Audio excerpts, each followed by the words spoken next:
Hi guys, welcome to my channel BB19. Let's talk something about the BB19. So guys, आप लोग को क्या लगता है इस बार कौन है बीबी का फेवरेट, और वी कैन से कि सलमान खान का फेवरेट कौन है? तो that's none other than Konika madam. इस बार के वीकेंड के बारे में आप लोगों ने देखा कि फरसाना को बहुत बढ़िया सी सुन के लगाई गई है अच्छी सी क्लास। नेहल के साथ भी सेम ही किया है, जो कि बहुत सही था, ये बहुत ही रिक्वायर्ड था इस बार। पर मुझे समझ ही नहीं आ रहा है कि कोनिका को इस बार क्यों इतना प्रमोट किया जा रहा है, वो गलत पे गलत किए जा रही कहे जा रही है।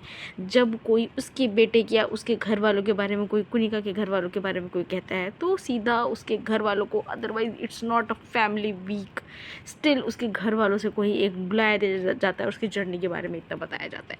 मुझे समझ नहीं आ रहा है इसको इतना क्यों प्रमोट किया जा रहा है, उसने ऐसा क्या बड़ा काम किया हुआ है। ऑल्दो वो इतना कुछ सबको गंद बक रही है, लेकिन उसके बाद भी उसको इतना सपोर्ट किया जा रहा है। इस बार भी उसने क्या नाम है, आज के नॉमिनेशन वाले टास्क में बहुत ज़्यादा सुनाया है तान्या मित्तल को।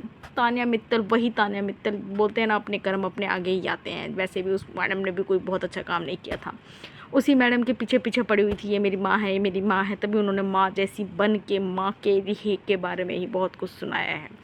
और अब तान्या मित्तल इस बात से बहुत दुखी हैं, जो कि होना भी चाहिए। मुझे नहीं समझ में आ रहा कि तान्या मित्तल इतना क्यों माँ कर रही थी, और उन्होंने बहुत अच्छे से बताया कि अपनी माँ सिर्फ अपनी माँ होती है, कोई और माँ नहीं बन सकती है, और ये बहुत ही अच्छा जवाब था उसके लिए। बट फिर से इस बार कुछ नहीं होने वाला है, फिर से कुनिका की ही बड़ाई की जाएगी। सलमान इस बार भी उसको कोई नहीं सुनाने वाला है। जब जिशान की प्लेट से खाना खींचा गया था, तब वो इस बात को सोचा था कि कोई ना, सब ने सोचा था कि इस बार ज़रूर कुछ ना कुछ बोला जाएगा इस बारे में कोनिका को। बट कोनिका तो रही फेवरेट, तो उसको कोई क्यों ही बोलने वाला है। तो इसी वजह से उसको ना कुछ सुनाया गया ना कुछ कहा गया, और मैडम कोनिका फिर से एक बार अच्छी बन गई, क्योंकि इस चीज़ में वो बहुत गलत दिख रही थी। तो इस टॉपिक के बारे में अगर जो कुछ बात करी भी जाती तो उसमें मैडम कोनिका गलत ही दिखती। इसीलिए इस चीज़ को ना छेड़ते हुए, उनकी इमेज को इंटैक्ट रखते हुए सलमान खान ने इस बारे में कोई बात नहीं की, जो कि ये बहुत ही गलत था। किसी ने उनके बेटे के बारे में कुछ कहा तो उसके बेटे को ला करके खड़ा कर दिया। अरे किए होंगे उन्होंने कोई बड़े काम यार, लेकिन जो लोग भी आए हैं कोई एवं ही घास छील के नहीं आए हुए हैं, तो इस बात का तो ध्यान रखना चाहिए था।